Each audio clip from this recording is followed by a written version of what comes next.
"You'll need to chink between the logs," I said. "Won't do that till winter," Muir said, out of breath from chopping. "The thing to use is branch clay and straw," I said. "Put it on wet and let it harden." It give me a satisfaction to see what Muir had done. I'd never knowed a young'un with such an inclination to shape things. He had done the work of a man there in the pines. He had the instinct to build, the way my brother Locke had the instinct to be a nurse and wait on the sick. And I was proud, because it was almost like I was doing it. The work was part of me. And yet Muir was hisself, and thought of things to do I never would have. He had his daddy's blue eyes and ruddy complexion. I felt the pleasure of seeing my flesh and blood go forward on his own with such a will and such an idea of shaping and fitting things in place. I had always believed he would do something special.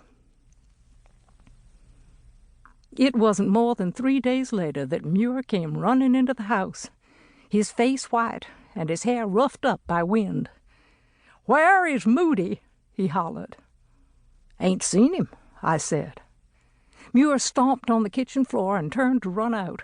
"What is wrong?" I said. "Moody done it," Muir hollered. "What has he done?" I said.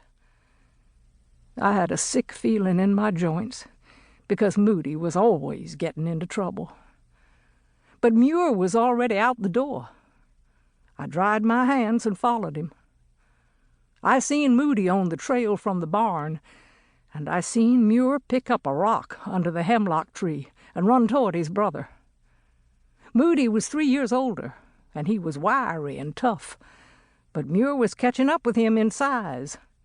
"Stop that!" I yelled. "I seen what you done," Muir shouted. "Ain't done nothing," Moody said. I run to Muir and took the rock from his hand. "What has Moody done?" I said.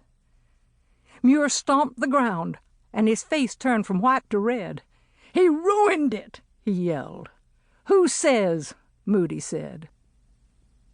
Muir started running up the hill, and I followed, and Moody followed me. I had an ugly feeling about what I was going to see in the pine woods. Muir slung open the pasture gate, and I latched it behind us after Moody had gone through. That's when I smelled the smoke. It was the sticky smoke of pine rosin burning. "What is that?" I said. "Is the pine woods on fire?" I started running, and Muir started running. When I got to the clearing Muir had made, I seen a pile of brush burning inside the pen. The log walls had been tore apart, and the poles piled like for a bonfire. "Grab a limb!" I shouted. I took a pine bough and started hitting the blaze. It was a good thing the wood was green, and there had been a rain the day before.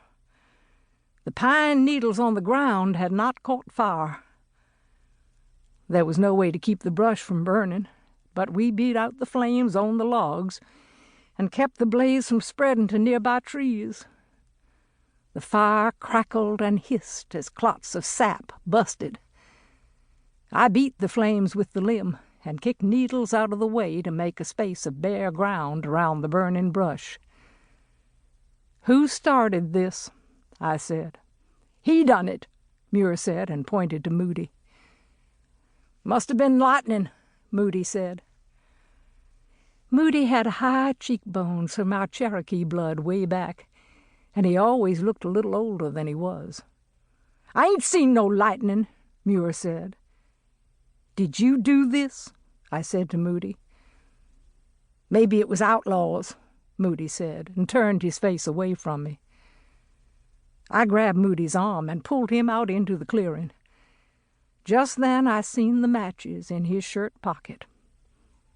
There must have been 20 matches stuffed into the pocket. "Where did these come from?" I said.